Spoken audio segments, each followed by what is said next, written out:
Why the Lean Startup Changes Everything. The author is Steve Blank, Silicon Valley serial entrepreneur and academician.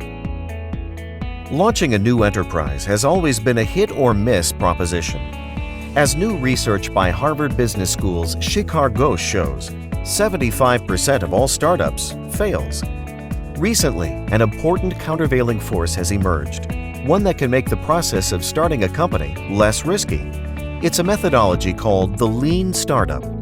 The Lean Startup movement hasn't gone totally mainstream. However, as its practices spread, they're turning the conventional wisdom about entrepreneurship on its head. The fallacy of the perfect business plan. According to the decades-old formula, you write a business plan, pitch it to investors, assemble a team, introduce a product, and start selling as hard as you can. After decades of watching thousands of startups follow this standard regimen, we've now learned at least three things. First, business plans rarely survive first contact with customers. As the boxer Mike Tyson once said about his opponent's pre-fight strategies, everybody has a plan until they get punched in the mouth. Second, the forecast of unknowns is useless.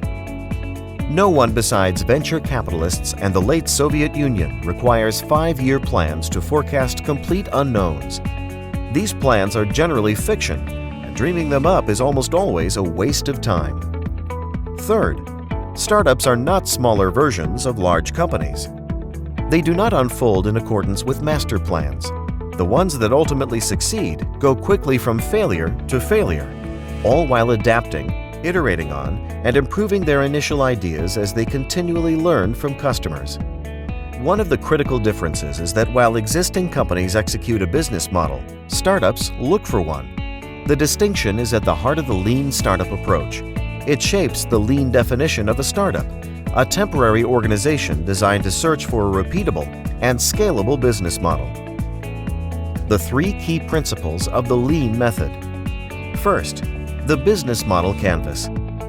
Entrepreneurs accept that all they have on day one is a series of untested hypotheses. So instead of writing an intricate business plan, founders summarize their hypotheses in a framework called a business model canvas.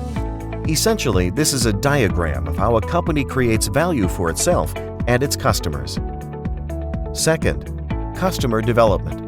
Lean startups use a get-out-of-the-building approach called customer development to test their hypotheses. They go out and ask potential users, purchasers, and partners for feedback on all elements of the business model, including product features, pricing, distribution channels, and marketing strategies. The emphasis is on nimbleness and speed. New ventures rapidly assemble minimum viable products and immediately elicit customer feedback. Then, using customers' input to revise their assumptions, they start the cycle over again, testing redesigned offerings and making further adjustments. Third, Agile Development. Agile Development originated in the software industry. Agile Development works hand-in-hand with customer development. Unlike typical year-long product development cycles that presuppose knowledge of customers' problems and product needs, Agile Development eliminates wasted time and resources by developing the product iteratively and incrementally. It's the process by which startups create the minimum viable products they test. Conclusion. It is too grandiose to claim that the Lean process can make individual startups more successful. However, if the method is used across a portfolio of startups, will result in fewer failures than using traditional methods.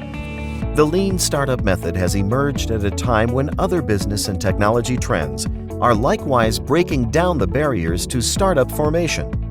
The combination of all these forces is altering the entrepreneurial landscape and could have profound economic consequence. For more presentations, please visit www.innodiary.org.